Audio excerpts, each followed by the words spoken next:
Hey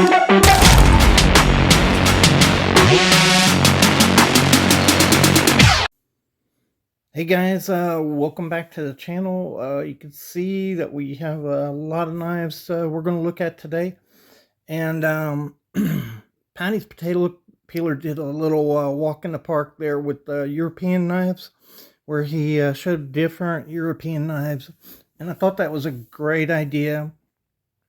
And so I put together these 20 knives here, which represent the 20 different countries that I have knives from. And in some cases, they're the only example of a knife from that country. In other cases, it's just an example I chose. And so I think it'll be kind of interesting. So let's get right into it. And this is a very large knife right here, as you can see. It is a typical Filipino design, and it is a Filipino knife. I have a wooden handle here, and let's see if I can get this in. Yeah, you see Philippines and 1946 etched on here. Crudely done, and that's typical. You know, they're like Pakistan, India, a lot of countries, China. Guys are producing knives on their own, just like they do in America, in their backyard to be used. This was probably a, meant to sell to a tourist. I don't know. In 1946, there weren't too many tourists to the Philippines. So is this genuine from 1946? Yeah, I think probably so, because if it said 1945 or 44, the war years, I would suspect more that this was just a knockoff to sell to tourists. But 1946 is a pretty arbitrary number. It was a year after the war. And, maybe a guy made one of these for one of the military guys that were still in the Philippines and he brought it back. I don't know. But pretty cool knife, though. That's feels really good in hand. Pretty cool. This knife here is a tribal knife out of Africa. I've researched this thing quite a bit. I'm pretty sure it comes from Ethiopia. I was looking at the symbols and trying to trace some, looking at the design of the knife. But these blades are fairly typical in Africa, a long kind of slope and edge knife that comes to a point. And this is another case where a guy just made this knife, put some designs in it. And, could be fake, but I don't think so. I think probably a tourist picked this up when they were visiting in Africa. You got steel pins there. This is ram's horn. Genuine ram's horn. Pretty basic knife. Pretty cool. The leather sheath on it, it's leather. You can see it has wood in there, so this is a nice, really nice sheath and pretty old. I haven't tried to restore this at all. I need to put some restorer on it, keep it from degrading. But so this, I'm just gonna say Ethiopia on that. Here's another African knife. I know for certain this came from Morocco because it came from the person that brought it back to the United States. Pretty interesting story on this knife here. And this person was tutoring some Moroccan dignitaries' kids, and they gave them 4 of these knives as a gift when they left Morocco.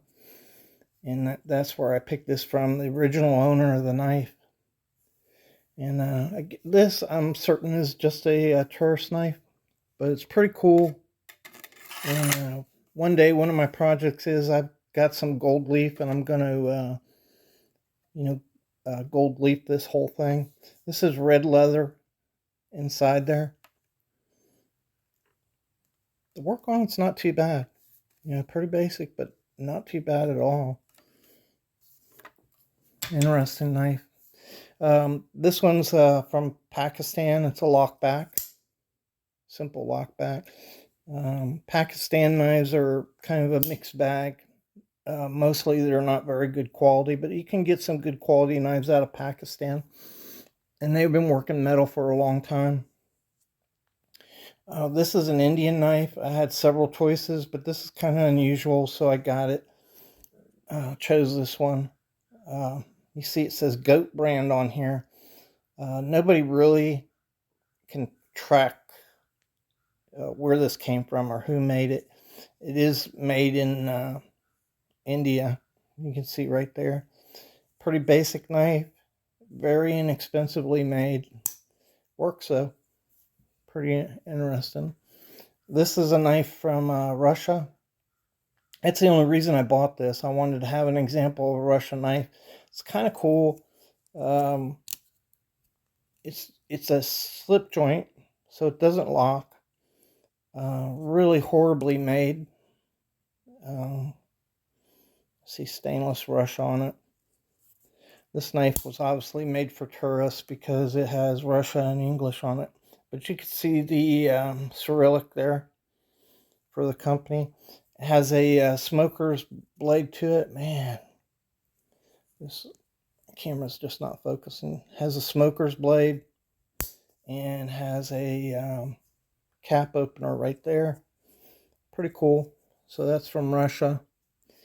This is my choice for Italian knives. I have a number of Italian knives. Italy made a pretty good knife. This is a Mazzarine. It's a new slip joint that I bought, and just a fantastic knife. And I was not familiar with Mazzarine, but man, look at the bone on that. Big old chunk of bone too. Beautiful. And yeah, this is from Germany. I think it's Bulldog brand. Yeah, Bulldog brand knife. Um, these knives are just fantastic. Nice green jigged bone here. Acorn shield. These are these knives are very well made, and I think could represent Germany very well. Look at the transition there. Nice. It's a nice knife there. This is my Cold Steel Recon 1, Old Faithful, but it's made in Taiwan, so it's my only example. Well, I won't say only, but it's an example of a Taiwanese made knife, and they just do a good job. I tell you what, Taiwanese can do very good quality control. This is an example of a knife made in Japan. It's a frost knife, and it's a pretty good knife. So you see the surgical steel in it, and I think this one has Japan on it. Nice. Look at the clip on that. Let's see if I can find the Japan for you. Where is it? I know it's on here somewhere.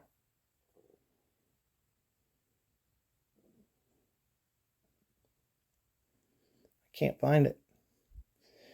Yeah, I know it's made in Japan. Let's try it one more time. Boom. Get in there. There it is. See the Japan? All right. Japanese can make a really good knife. This one is made in China. It's a Colt knife. These are imported by United Cutlery. And these are really nice knives. Look at that. Perfect across here. And really nice. There's no gapping in this or nothing. Fantastic knives. Really cool jigging on it. Simulated stag. So that's my Chinese knife. This is a Holly Manufacturing Company knife. Pretty old. Equal win. You barely see it right there. But I chose that for my American example because I think they typify the quality of American knife making in that period of 1890 to 1920. Really nice. I think this is one of my only examples of a knife made in Mexico, and this is an imperial. You can see Imperial Heco in Mexico, meaning made in Mexico. Really cheap. Look at that. Really, really cheap. Let's see. I've got a couple knives made in Sweden, but I chose this EKA knife right here. They're just fantastic. The detail in these knives, the gold, the enamel, just really cool knives. So that's my Swedish example. This knife is a little smoker's knife, really tiny, made really, really cheap. Made in Czechoslovakia. This is a hen and rooster mini Barlow, and this is made in Spain. I've got a few Spanish knives. They make a good knife. I don't think they're up to the same quality as American knives, but they're pretty good quality knives. This one has a lot of gapping issues in it. Pretty knife though. Nice example, sandbar stack. Pretty cool. This is a French knife. It's a gravity knife, really old. But the French, actually, a lot of people don't realize this. They were revolutionizing knife making way before the British were, and they made a pretty nice knife and could. A lot of the knives that you see are not very high quality, but they're not, they're the user kinds. And like any knife company, it's true today in America. You can find $10,000 knives, and you can find knives for a couple bucks. This is made in Ireland. I've got a couple knives made in Ireland. These knives are just cheaper than the ones made in Mexico. Really, really horrible, horrible knives. I don't understand that, because I believe the Irish probably can make a pretty good blade. They've been doing it for a long time. But that's my Irish. This is a British Congress knife. And tortoiseshell. So a Wade and Butcher 4-blade Congress. Pretty nice. Nice. And then this one's made in Austria. And some nice sterling silver inlaid braid there to make a vine. Pretty nice little knife. Pretty cool. Pretty old too. Alright, so let's see. That's all of them, guys. I just wanted that's 20 different countries. And if you got a knife from a weird country like Brazil or who knows, a different country, right? Go ahead and post it. You got one from the Middle East, Saudi Arabia, that would be cool. I hope you enjoyed the video, and I really appreciate you guys for supporting the channel.